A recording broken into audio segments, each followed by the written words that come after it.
Today, I'm not just talking about Pokemon. I know it's distracting. Bear with me. Today, what I want to start with is I remember back in third grade, Pokemon was huge.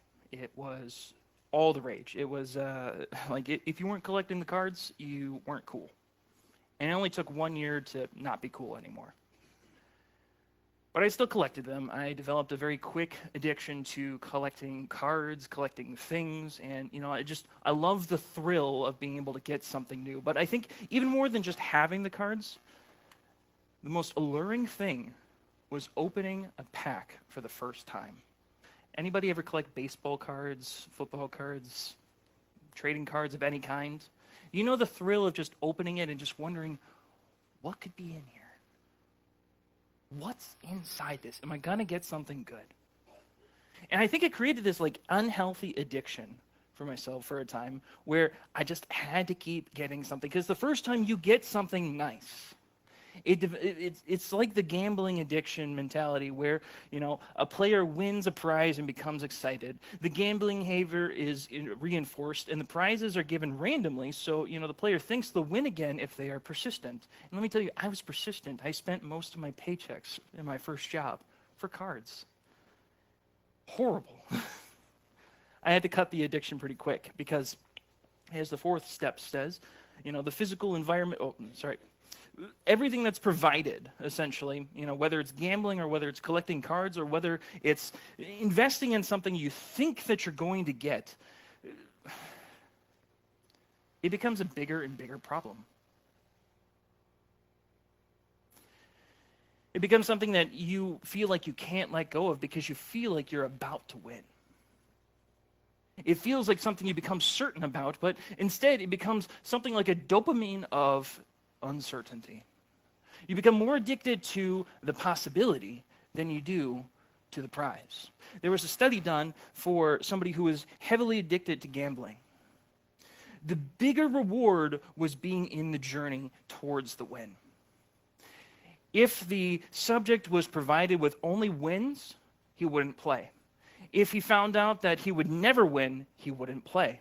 If he knew the fixed outcome of any situation, he wouldn't play. But if there was unknown elements within that game, he would continue to play. He would become addicted because he thought he could win. It's this idea of a near-miss effect of having possible game rewards, but never really knowing if you'll win or lose. Just always feeling like you will potentially succeed. And it's kind of what life becomes. You feel like you have some level of control. Like, think of last Thursday. Anybody look at the weather on Thursday? Not a hint of rain coming. But what happened? Downpour. Anybody predict that? No, the weather people didn't get it right either. We try to predict the weather. We try to predict our particular political candidates of choice. We try to predict what's going to happen in the next episode of our favorite dramas. Most of the time, we're not right. We think of, the direction our kids are going to take if we raise them in a particular way or achieving the particular item that we're trying to save enough money for, but something happens along the way and you feel like, this is out of my control now because my car broke down or something. I still remember, I would try to predict what's going to happen in a test at school. There was one class I had. I could study the book all I want. I could take all the notes I want. But every single question on the test had nothing to do with either. And everybody in that class failed. Everyone. You can predict it, but you feel like you can if you just try hard enough. So the question becomes, what are you certain about in life? Is there anything that you're certain about? What strategies do you have to explain away the uncertainty? Because the tension is tough. The tension that you have about what you're certain about, some people will say, I'm only certain about death and taxes. True. Both are going to get you. And, we try to explain the uncertainty away by distracting ourselves. We don't want to think about the things that we don't know because they're completely out of our control. But yet, we're stuck in the tension where if we think that we control enough things, we can beat the uncertainty. And if we don't think about the thing that is certain, and we remain uncertain about that, we're safe. It's this constant flux and this constant tension where you're just stuck in this spiral of confusion. And it leaves this very empty feeling. There's a current prophet out on YouTube, or an acclaimed prophet. He's very fascinated with trying to predict different events that are coming out. Political events, market events, and he'll say them, God is particularly blessing these particular things, and it's going to happen this particular way. But his ideology is essentially this: if I'm right, great, let's celebrate. If I'm wrong, I've prayed it away, or God changed his mind. It says, again, we have this deep dopamine effect with the uncertainty. We feel like we're about to get something right, but we're wrong a lot of the times, and we try to explain it away. Here's what the Bible says about this very thing. In James 4, which almost feels like the brother of Ecclesiastes, it says, "Look here, you who say, today or tomorrow we're going to a certain town and stay there for a year, we will do business there and make a profit. How do you know what your life will be like tomorrow? Your life is like a morning fog. It's here a little while, then it's gone. What you ought to say is, if the Lord wants us to, we will live and do this or that. Otherwise, you are boasting about your own pretentious plans, and all such boasting is evil. Remember, it is sin to know what you ought to do and then not do it." As much as we may be certain in the uncertainty, the challenge is this, today's big idea. We are called to embrace the Lord's will, as that can provide certainty in life's uncertainties. And this is in light of all that has happened up to this point in Ecclesiastes. You see all sorts of different themes pop up where, stuff feels out of control. Everything feels cyclical instead of linear. We are anything that we do is not truly original. Things just don't feel like they're new or they're relevant or they're lasting. Everything that we do, it feels like we're yearning for the past, or we're looking forward to something so that we can experience the effect of experience it for the first time again. We're stuck in this nostalgic state. All the while, the preacher of Ecclesiastes is trying to purport that you have an impending day of death coming. I mean, it's a very happy book, isn't it? A lot of people dodge this book because it feels immensely depressing. Because, frankly, what happens when you look at this book, it is before the revelation of Jesus. And you don't have the full picture. It feels like a dirty mirror. You don't have the full understanding of what's coming. But the preacher has a deep understanding that you have to continue looking to God, and that it is God's will to give you this or that. And everything that you have is a gift in what you do. So in light of that, we are able to move in our present day and see that Jesus has done everything to fulfill everything that has happened in the Old Testament. He has defeated sin and death. He has taken away the sting of death. Death no longer has the same power over us. So ultimately, in the big idea that we have today, in the big idea for this whole series, is when you trust in Jesus, life is fully lived backwards. And we're able to enjoy life to the fullest when we place our faith in him. So let's start today. Ecclesiastes 9, 1 through 6. This is where the hammers come into play. There are 3 hammers that come up inside of this passage. First is the heavy boy.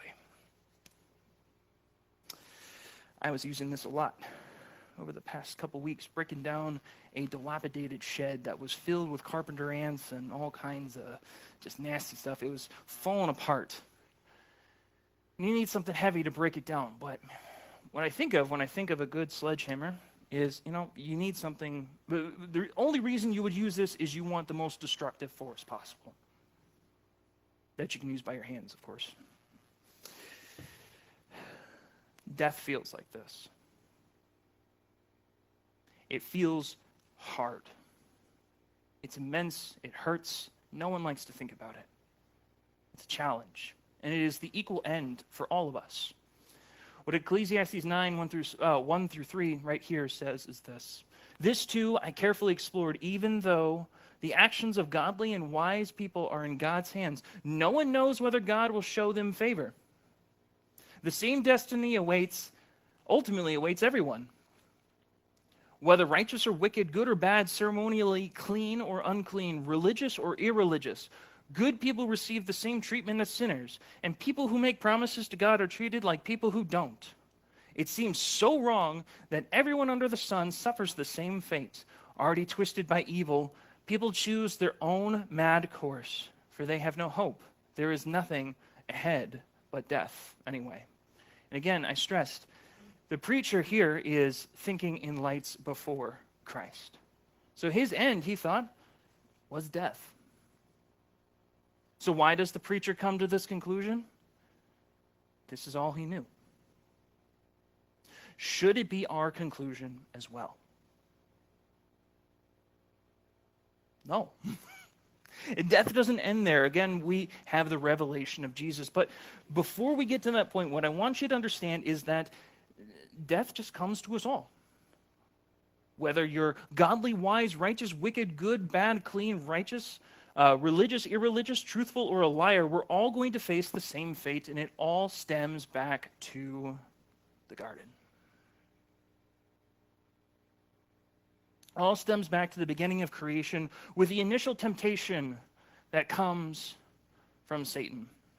The one who wanted to be just like God or better, thinking he could do the same job as God, was rejected and sent far away and tempted God's special creation with the very same treason that he committed.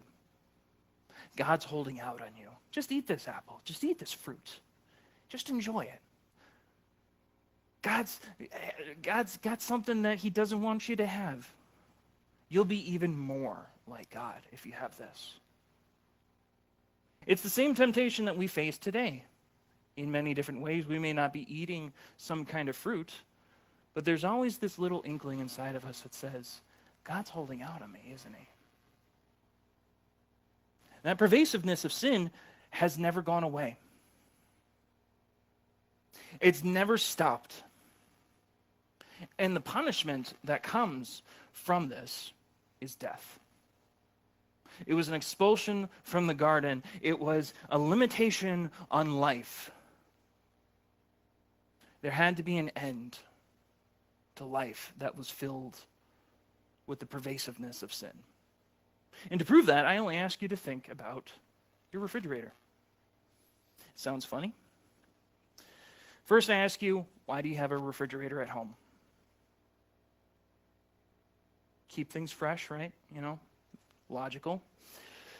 Second, I ask you, what happens when food starts to go bad? Smells. You might want to eat it quicker. You might throw it out. Third, why does food go bad? It has a limitation. It has an expiration date. It's on all the things. Fourth, I ask you, do you feel bad getting rid of spoiled food or drinks? Sometimes. Maybe you wanted to eat that. Maybe you made a really good meal, but it's gone. But the last thing I ask you is, what would happen if you kept that spoiled product indefinitely in your refrigerator? Never left, never moved it. It's like, I feel really bad. It's got to stay there. What would happen? Mold. It would smell, it would spread all over. If you've ever seen mold get really bad, it covers everything after a time. It infects everything. It spreads, it corrupts, it corrodes, and eventually the refrigerator would break down as well if you left it alone long enough. This is what sin does. It is that pervasive, and God could not allow that. The punishment for sin is death. And death, again, it doesn't feel fair. It doesn't feel right. It feels ugly. It feels destructive. The big hammer here. And it is the one certain thing.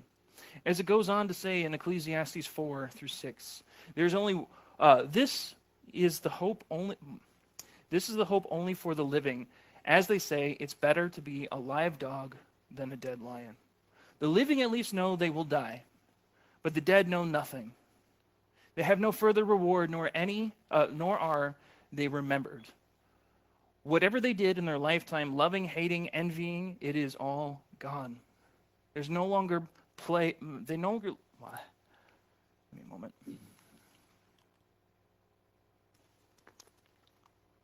I always joke when people say they have cotton mouth, that I gotta stop eating beds, or you gotta stop eating. Yeah, it's a dumb joke. My wife rolls her eyes at me. Now I have it. Price to pay. Verse 6, whatever they did in their lifetime, loving, hating, envying, it is long gone. They no longer play a part in anything here on earth. And when you look at this set of verses, when you see that certainly you will face death, and up to this point, everything that is talked about up to Ecclesiastes 9, it seems like the preacher is fixated on death, and that we have to reckon with death, and we have to only focus on this, and you have to make light of, you have to wrestle with it early on. And it seems like he's pushing life aside, or that it has this sort of meaningless effect. But I think what he's purporting here in verse 4, it comes across as a contradiction. He's saying, it's better to be alive than dead. It feels like a contradiction because he's spent all this time only focusing on what it means to die well, rather than what it means to live well. But what he's purporting is that at least the living know they will die, whereas the dead no longer know anything. There's no longer any reward. All that has accumulated up to that point is gone. But the one who is alive is able to experience the rewards of being alive. The one who is still alive can wrestle and reckon with the things that don't make sense. And you see, I put a picture of a dirty mirror on there. I don't know if it looks like a dirty mirror. It kind of just looks like dirt. But that's what my wife said. It just looks like a splotch. But I feel like life kind of looks like that sometimes. It feels like it doesn't make sense. And death, as it comes at the very end, it doesn't make sense, and it doesn't feel fair, and it doesn't feel right. What the author of Living Life Backwards is saying in chapter 7 is this. In the end, death makes no sense. Death will leave your face tear-stained in perplexity. And because death is like that, life works like this. God comes to us in Jesus and says, trust me. Walk with me. Love me. Put your hand in my hand. Believe my words. Stop trying to understand everything, to be in control of everything, to tie up all the loose ends, to have perfect peace and wealth and health and happiness. Stop striving for all these things and stop it now. If you can't see that life doesn't make sense, then something is coming your way that will prove it to you. Death is coming. So we're called to figure out, what does that mean? How do you die well? How do you do it? You don't wish it away. It's not going to go away. It's going to come. And it's hard. And we're called to reckon with your limitations. You're called to reckon with understanding that you are not God. God is God, and you are not. We're called to appeal to our Creator, who is inviting us into a forever relationship with Him through Jesus Christ. And when you're living that way, you're living backwards and understanding that God is inviting you into a greater journey. He is inviting you to live well. It's an art, and it's a practice, and it's difficult. Because again, first, you have to face the destructive power first, the one thing that is certain. Then comes the second hammer. I feel like I can do tricks with this hammer, not that one. I don't want to try. It's the hammer of chance and circumstances. It feels like the thing in your life that picks things apart, that makes things not make any sense. A lot of the time, life feels kind of like a computer, or kind of feels like you can input one thing and you expect something of likewise to turn out. Kind of like AI, you might be intimidated by what the future holds with it. We're uncertain what that looks like.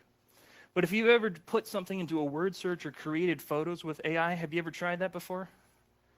I've made photos with AI, and it's very weird. You put in something like sunset, and it gives you like 50 suns. Doesn't make sense. It tries to create reality based on its best understanding. Sometimes it's scarily accurate, and other times it doesn't make any sense at all. And there's a bit of sense of uncertainty in that. But when you look at life even more so, life is uncertain. In the certainty of death, sure, you understand that that's going to come. If you're a Christian, you can certainly say that God will save you and has saved you when you place your faith in him. But when you're in the middle of life, you don't know what's going to happen next. You can plan out life as much as you want.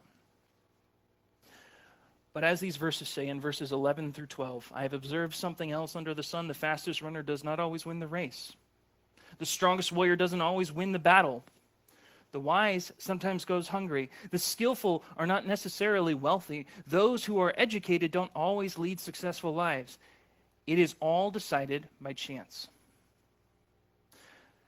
By being in the right place at the right time, people can never predict when hard times might come. Like fish in a net or birds in a trap, people are caught by sudden tragedy. And I think of these examples like, the fastest runner, you think of the tortoise and the hare. The tortoise should have never won that race, but arrogance got in the way.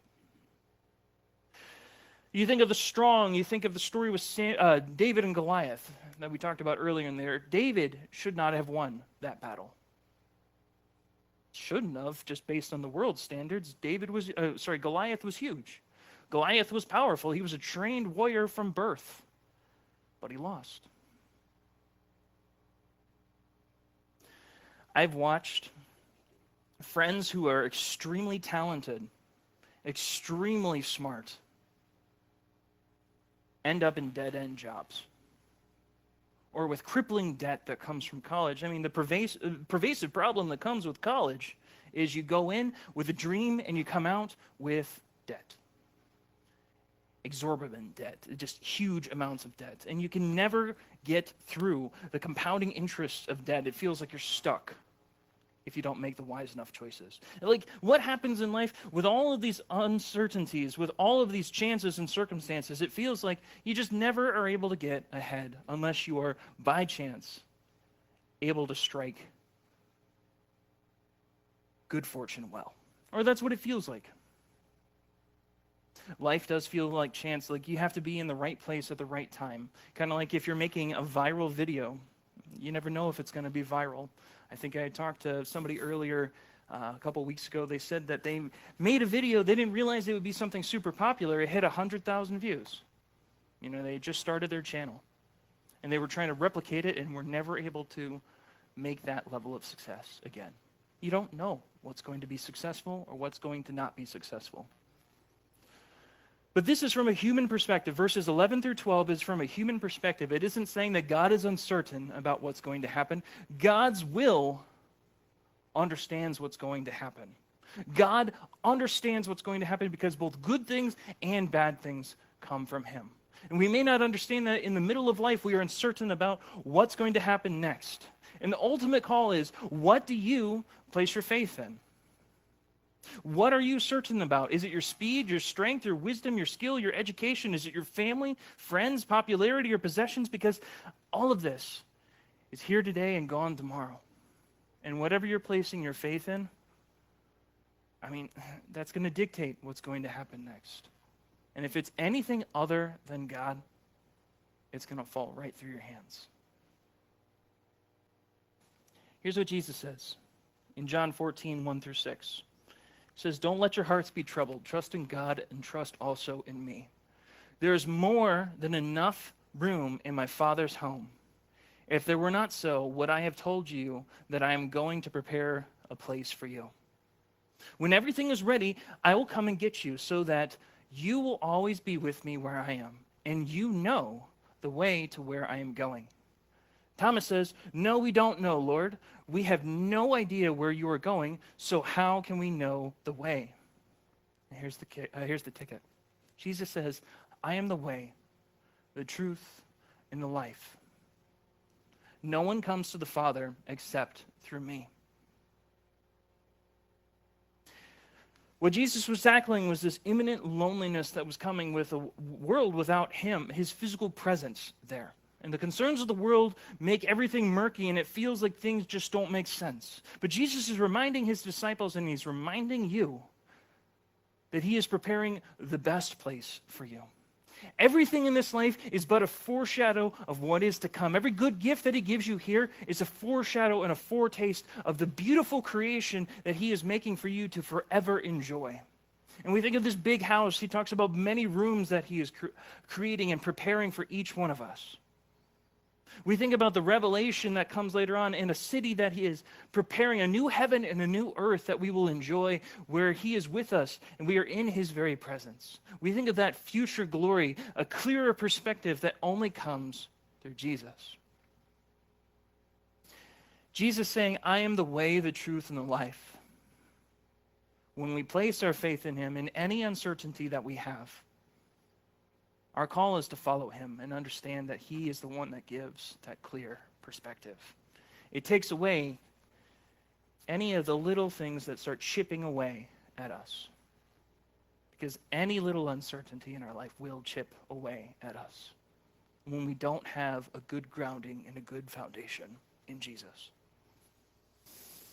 So here's the last hammer. And, my math looks like it's off. I don't have 3 hammers on the stage. But here's what I want to say. The last hammer is probably the most destructive amongst all of them. I want you to hold up your hands for a second. Leave them up like this. This is the last hammer. It's the hammer where you have to accept that life is a lot more simple than it comes across. And it starts by surrendering to God and saying, I can't do it. And that is a hard thing to swallow, because how often do you want to say, I got this. I have to figure this out. I have to make sense of all this and that. I have to make sense of work and my family and my friends. I have to make sense of everything, and if I don't figure it out, I'm failing. How many of you experience something like that? You don't have to raise your hand. Just think. When you experience that, that's keeping your hands closed and saying, I got this. That kind of hammer of simplicity of saying, God, you got this, is hard to do. It becomes something like a mystery, similar to any great Sherlock Holmes story. If you've ever read it before, or any of his stories, it's how do you let go of that? How do you give God control? How do you say, God, you got this? It becomes a constant mystery because we want to keep hanging on. But what the author of Ecclesiastes is saying is in verse 7 through 10. It's 3 commands: go, live, enjoy. First, to go. It's that carpe diem element, that, live life to the fullest. Don't stop living. Engage. So go ahead, eat your food with joy, drink your wine with a happy heart, for God approves of this. Wear fine clothes with a splash of cologne. He's saying, these aren't direct commands saying, go eat, go drink. These are saying, enjoy the fullness of life. The images here are that of a wedding feast. When you're at a wedding, you celebrate to the fullest. What God is inviting you into when you appreciate the good gifts that are given is to live life, every gift that you were given, to the fullest, understanding that it is a gift from God. It is simply accepting that gift. Because if a child said, if you gave them a birthday gift or a Christmas gift, if the child said, what do I owe you? What do you say? Nothing. Enjoy the gift. Go play. That's what God's doing. Enjoy the good gifts that God is giving. And then it is a reminder in verse 9. Live happily with the woman you love or the man that you love through all your meaningless days of life that God has given you under the sun. Meaningless can also be quick days. The wife God gives you is your reward for all your earthly toil. Whatever you do, do well. And when you go to the grave, there will be no work or planning or knowledge or wisdom. All this to say, it is a reminder that joy experienced in circumstances like those is not about escaping life. It's not about self-deceiving yourself. It is not a hedonistic euphoria. It's not just like, I got to do all the things. It's seeing life whole, real, valuable, and graceful. In the very face of death, expansive joy is not only possible but demanded. God's grace can make it so. A time there is for everything, as is said in Ecclesiastes 3:1. And now, whatever and wherever our now is, it is a time for enjoyment. To wrap up, I want to show you in Luke 14:15-24. This is the wedding feast parable that Jesus gives as a foretaste of future glory. Hearing this, a man sat sitting at a table with Jesus and exclaimed, "What a blessing it is to attend a banquet in the kingdom of God." Jesus replied with this story: "A man prepared a great feast and sent out many invitations. When the banquet was ready, he sent his servant to tell the guests, 'Come, the banquet is ready,' but they all began making excuses. One said, 'I have just bought a field and must inspect it. Please excuse me.'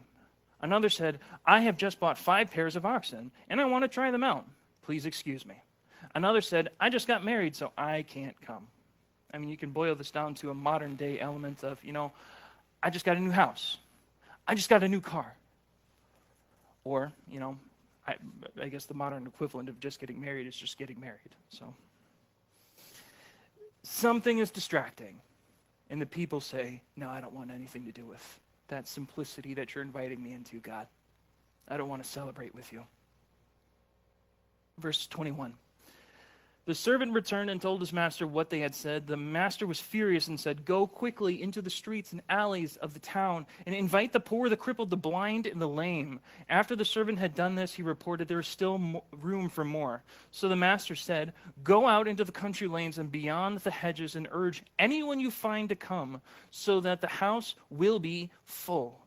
For none of those I first invited will get even the smallest taste of my banquet." And this is where the difficulty of this hammer comes into play. God sends out this invitation.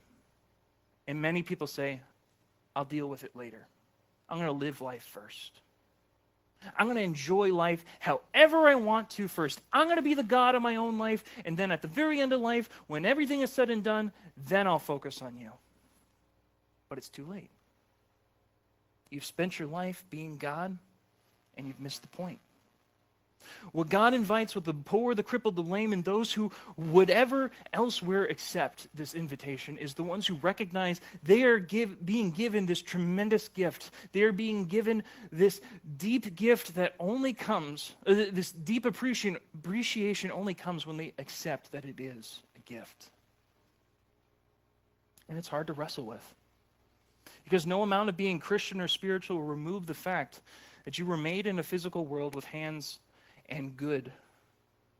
Whoa, I wrote the wrong word. Bear with me. Physical world with hands and food and drink and culture and relationship and beauty. Sin fractures everything and distorts everything. It means we cannot understand everything, but sin does not uncreate everything. So you're living in this tension. You have to resolve the tension of physical stuff together with being Christian. How do you do it?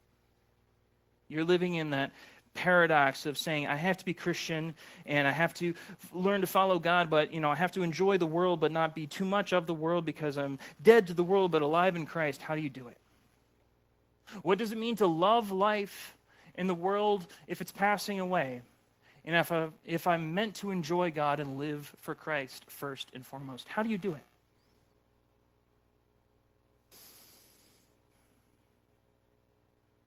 Oh, I repeated the questions. I think it first comes from seeing that God is trying to call us back to see that this is an invitation to experiencing life. Well, get myself off. I think it is a call to see that God is showing us that He is giving us a tremendously good gift that only comes from Him. I jumped it there. It's a call to embrace that the Lord's will can provide certainty in life's uncertainties. And the bottom line today, I'll have Ignite come up at this point. The bottom line is this. We are given 3 hammers to remind us of reality and to focus our affections on God. The hammer of certainty, namely in that we have a limitation. Uncertainty in that we may not know what happens next, but we can find our foundation in Jesus. And in simplicity, when we raise our hands and understand that when we surrender to Jesus, when we surrender to God, he gives us a more clear perspective of a better life to live. Even if we may not know what happens next, when we place our faith in him, he gives us a whole better way to live. Second, death does not make sense, and it is our enemy, but the reality is that Jesus defeated sin and death and invites us to live backwards and love the life we have now and forever with him. He takes away the sting of death. By dying on the cross, he takes on all the punishment for every thought, word, and action we've ever committed. In all of time, past, present, and future, he's paid for it all, and he takes away that sting so that death no longer is Lord over us. And the last, God commands us to go, to enjoy the life that is given. He gives us each moment as a gift to be enjoyed, and he reminds us to live life fully in him now and into eternity. To give you a last point, Jesus, one of the things that comes up, I think it's close to 14 times or more, it's recorded that he has constant meals with different people. He has constant connection with different people. So much so that the accusation that was made against him was that he was a glutton or a drunkard in comparison to John, who did neither, but was considered to have had a demon in him. So, I mean, he's enjoying food with people, and he's given this false accusation. But all that to say is he did something so simple to love people well, to slow down with people, to teach people well, to enjoy communion with people. And this is a foretaste of what is to come. And what I invite you into this week, as we practice this idea of simplicity, as we understand that we are embracing God's will in the midst of life's uncertainties, I encourage you, just try to think of one person that you may not have had over at your house before. Invite them to a meal or plan it for next week. Share a meal with them, pray over that meal, and know that you're enjoying communion with each other and communion before the Lord. It's a beautiful thing, and it's a simple thing, but it is a reminder of the foretaste of glory that we have yet to come. So that's what I want to challenge you with. I think it's a beautiful message in that God is continuing to do a great work, even if we don't understand everything. So